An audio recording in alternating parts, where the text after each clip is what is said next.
Hello dear students, welcome back to the Tetrahedron chemistry classes. तो आपको मालूम है कि पॉलीमर सीरीज में विनाइल पॉलीमर्स की सीरीज चल रही है और विनाइल पॉलीमर्स की अगर सीरीज चल रही है तो इसी सीरीज में आज मैं आपसे बात करने वाला हूं पॉली एक्राइलो नाइट्राइल पॉलीमर की, जिसको बोलते हैं PAN. PAN, PAN, polyacrylonitrile. ये PAN पेन इसका एब्रिविएशन है।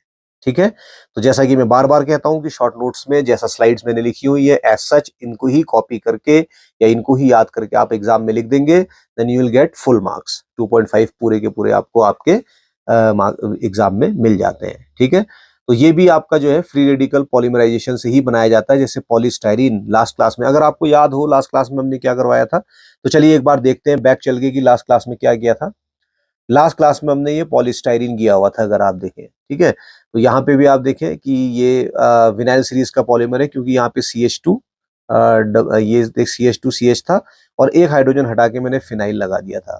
ठीक है, तो सेम हम यहाँ पर भी वही कर रहे हैं। तो रिकॉल कर लीजिए क्या था, यहाँ पर भी हम क्या करेंगे कि ये CH2 डबल बॉन्ड CH2 था, एक हाइड्रोजन को रिप्लेस करके हम इसमें जो है CN या साइनाइड लगा देंगे, तो ये एक्राइलो नाइट्राइल बन जाता है। तो मैं जल्दी से आपको एक पॉइंट यहाँ पे बताता हूँ जो आपके समझ में आएगा। देखिए, ये मॉलिक्यूल है CH2 डबल बॉन्ड CH2, इसको आप पॉलीमराइज करवाएंगे तो ये बनेगा पॉलीथीन PE।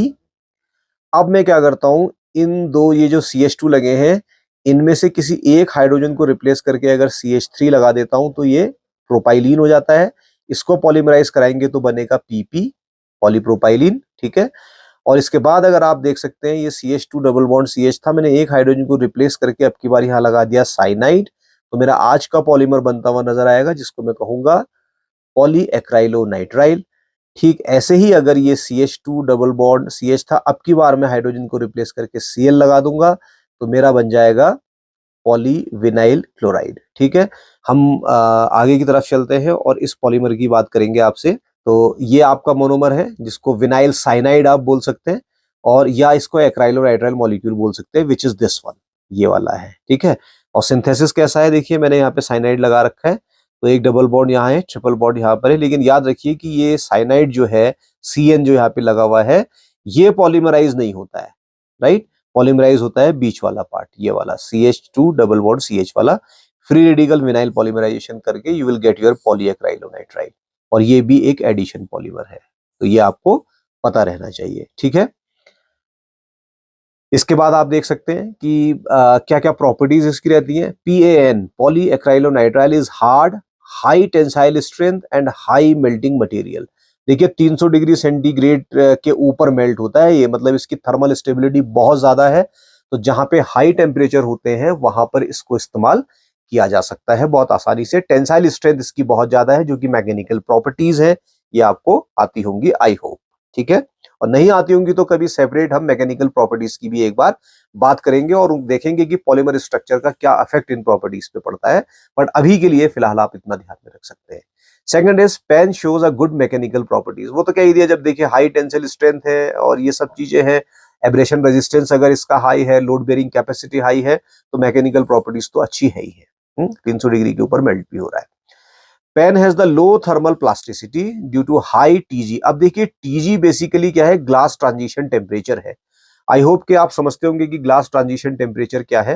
देखिए ग्लास ट्रांजिशन टेम्परेचर में क्या होता है कि जो भी आपका पॉलीमर है वो अपनी ग्लासी स्टेट छोड़ देता है, जो ट्रांसपेरेंट जैसे ग्लास आपका चमकता है उस स्टेज को छोड़ के एक रबर जैसा सॉल्यूशन बनाने लगता है। उस टेम्परेचर को ग्लास ट्रांजिशन टेम्परेचर बोला जाता है। मैं इस पे एक डिटेल लेक्चर बाद में बनाऊंगा, जो कि 5-6 मिनट का लेक्चर होगा, और किस तरीके से TG प्रॉपर्टीज को अफेक्ट करता है ये भी हम बात करेंगे कभी। लेकिन फिलहाल इतना जान लें आप कि इसका जो ग्लास ट्रांजिशन टेम्परेचर है ये काफी हाई है, 95 डिग्री के आसपास है, जिस वजह से इसकी थर्मल स्टेबिलिटी काफी कम होती है। ठीक है, लो थर्मल स्टेबिलिटी। अब यहाँ पे देखिए कॉन्ट्राडिक्ट चलता है आपका, भाई मेल्ट भले ही आपका जो है 300 डिग्री के ऊपर हो रहा है, लेकिन थर्मल स्टेबिलिटी जनरली इसकी कम होती है। मतलब एकदम से मेल्ट नहीं होगा, लेकिन कई तरीके के डिफॉर्मेशन इसमें हो सकते हैं। ठीक है, hence can't be use as the plastic. तो अगर मान लीजिए कि प्लास्टिसिटी इसकी लो थर्मल प्लास्टिसिटी है, तो उसमें केस में आप देखेंगे कि ये प्लास्टिक की तरह, पॉलीथीन की तरह आप इसको इस्तेमाल नहीं कर सकते हैं। ठीक है, इसके अलावा आप देख सकते हैं कि ये आपका जो है डिसॉल्व हो जाता है किसमें, जैसे DMSO है, ये सारे ऑर्गेनिक सॉल्वेंट है। DMSO ये है डाइमिथाइल सल्फोक्साइड CH3CH3SO, या DMF है डाइल मिथाइल फॉर्मामाइड, ये डाइमिथाइल फॉर्मामाइड है, या एडिपोनाइट्राइल, इसमें भी ये डिसॉल्व हो जाता है। भाई साइनाइड इसमें भी है, साइनाइड इसमें भी है और पेन में भी होता है, तो ये डिसॉल्व हो जाते हैं। ठीक है, तो इनमें ये डिसॉल्व हो जाता है। खैर आपको अगर ये स्ट्रक्चर याद ना भी हो तो कोई प्रॉब्लम नहीं है, but you should remember this point कि this PAN generally dissolves in the DMSO, DMF and the adiponitrile. इसके बाद एप्लीकेशंस की अगर आप बात करते हैं तो इसके बहुत सारे एप्लीकेशंस पेन के होते हैं। सबसे पहले used in producing acrylic fibres, तो जितने भी एक्राइलिक फाइबर्स होते हैं या एक्राइलिक पेंट्स वगैरह होते हैं उनमें भी इसका बहुत ज्यादा इस्तेमाल होता है। और इसके अलावा it is used in the manufacturing of the fire proof clothes, तो जो फायर फाइटर्स होते हैं, फायर फाइटर्स के जो कपड़े बनाए जाते हैं आग में घुसने के लिए, उसमें इस पॉली एक्राइलोनाइट्राइल का यूज होता है। 100% पेन नहीं होता है, ब्लेंडिंग के साथ इसको इस्तेमाल करते हैं, इस चीज को आप ध्यान रखिएगा, बट फायर फाइटर्स का सूट इससे बनाया जाता है। या एयरक्राफ्ट है, उनकी बॉडी भी इससे ही बनाई जाती है, ठीक है, क्योंकि मेल्ट होता नहीं, 300 डिग्री के ऊपर मेल्ट होता है, आप ध्यान रखेंगे। कारपेट्स जो है, जिस तरीके से कारपेट्स हैं वो इसके बनाए जा सकते हैं, प्रोपाइलिन के भी बनते हैं कारपेट्स, इसके भी बनते हैं, और ब्लेंड करने के बाद इसके ब्लैंकेट भी बनाए जाते हैं।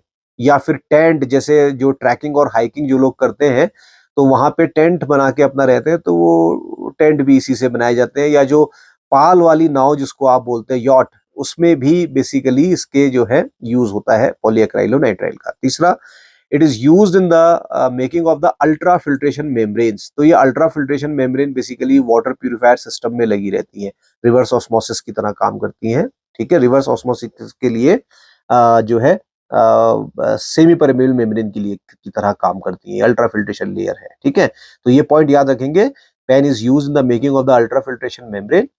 Hollow fibres for the reverse osmosis, reverse osmosis के लिए हॉलो फाइबर्स भी बनते हैं। Used as electrolyte separator for the batteries, battery के अंदर जहां पे इलेक्ट्रोलाइट्स के कंपार्टमेंट को सेपरेट करना होता है वहां पर भी इसका इस्तेमाल किया जाता है, बट इसके लिए बैटरी आपको खोल के देखनी पड़ेगी।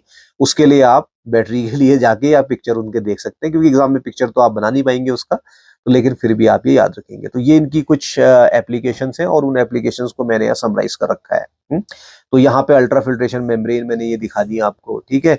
ये थ्रेड्स मैंने इसके बना दिए पॉलीएक्राइलोनाइट्राइल के, ब्लैंकेट ऊपर है देखिए, और इसको ब्लेंडिंग करने के बाद कपड़े भी हम इसके बना रहे हैं। टेंट जिसकी मैंने बात करी थी, ये टेंट भी इसका बनता हुआ नजर आ रहा है। और साथ ही साथ क्योंकि हाई परफॉर्मेंस मटेरियल रहता है, तो ये देखिए high piezo electricity nano generator की तरह भी में भी ये इस्तेमाल होता है।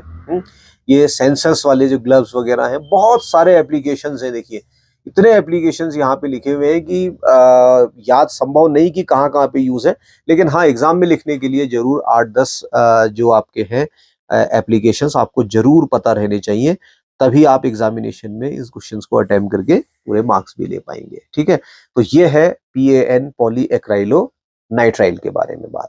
ठीक है, तो अगर आपको वीडियो पसंद आया तो जरूर लाइक करिए, और चैनल पे अगर पहली बार आए हैं तो हमारे चैनल टेट्राहेड्रॉन केमिस्ट्री क्लासेस को सब्सक्राइब भी करिए। ठीक है, और अपने दोस्तों के साथ भी शेयर करिए। तो आज के लिए सिर्फ इतना ही, मैं आपको मिलता हूँ अगले आपके लेक्चर के साथ, जिसमें शायद मैं पॉलीविनाइल क्लोराइड या PVC की बात आपसे करता हुआ नजर आऊंगा। ओके।